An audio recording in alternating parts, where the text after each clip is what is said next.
गिरावट काफी है, बट अभी हमें लग रहा है कि इन लेवल्स पर शॉर्ट नहीं करना चाहिए, क्योंकि एग्जैक्टली जो दिसंबर के लोज से उसको टेस्ट कर रहा है और यहाँ से शायद एक सपोर्ट मिल सकता है।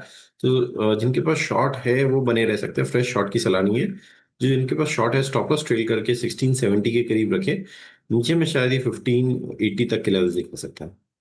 ओके, चलिए सिद्धार्थ खेमका भी जुड़े हैं हमारे साथ और अच्छी खासी कवरेज है इनकी मिड कैप आईटी पर, खासतौर से कोफोर्ज जैसे स्टॉक्स पर। सिद्धार्थ जी गुड मॉर्निंग। ये मिड कैप आईटी में क्या हो रहा है? कल एलटीआई माइंट्री डिसेंट नंबर के बाद कोलैप्स हुआ, आज परसिस्टेंट अच्छे नंबर्स के बाद बुरी तरीके से गिर गया, कोफोर्ज में बड़ी गिरावट है। ये कैसे देख रहे हैं आप इन स्टॉक्स को?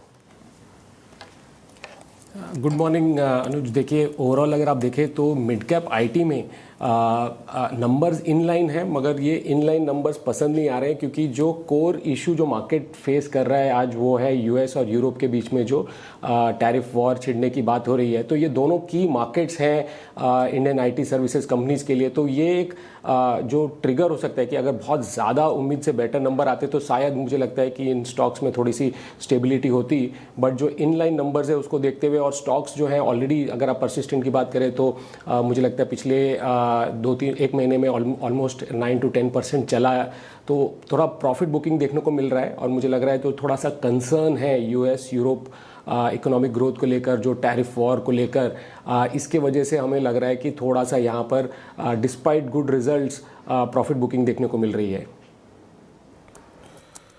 ओके, परसिस्टेंट में वाकई जब अनुज ने कोफोर्ज को पॉइंट आउट किया, मैं उस वक्त यही दिख रहा था कि 1.26% निफ्टी आईटी पर नीचे है।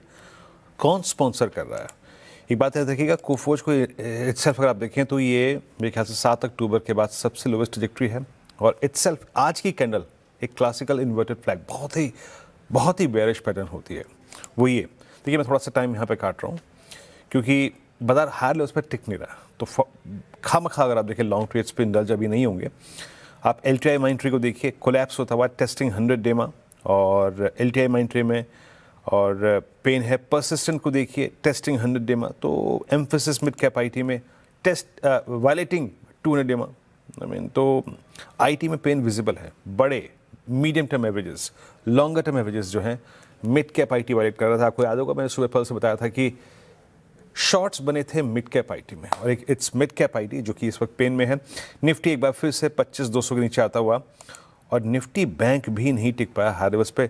हम जा रहे हैं 59,200 पे। हमने वो क्राइटेरिया जो था पहला कि हम जाएं 59,500 के ऊपर, पहला कल बताऊं मैं कोलैप्स का संकेत पहला निफ्टी बैंक नहीं देता। वो 59,500 का मंथली पुट राइट एग्जिट कर रहा था।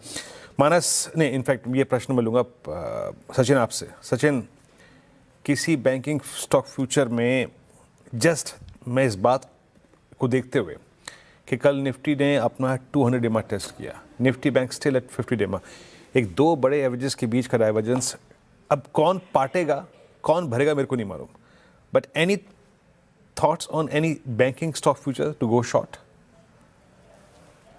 देखिए, क्लियरली यहाँ पर शॉर्ट्स तो अवॉइड करने चाहिए, बिकॉज जिस तरीके से इसने रेजिलियंस दिखाया है overall private plus PSU banks में, तो मुझे लग रहा है यहाँ पर जो सपोर्ट है 59,000 का वो काफी इंपॉर्टेंट है।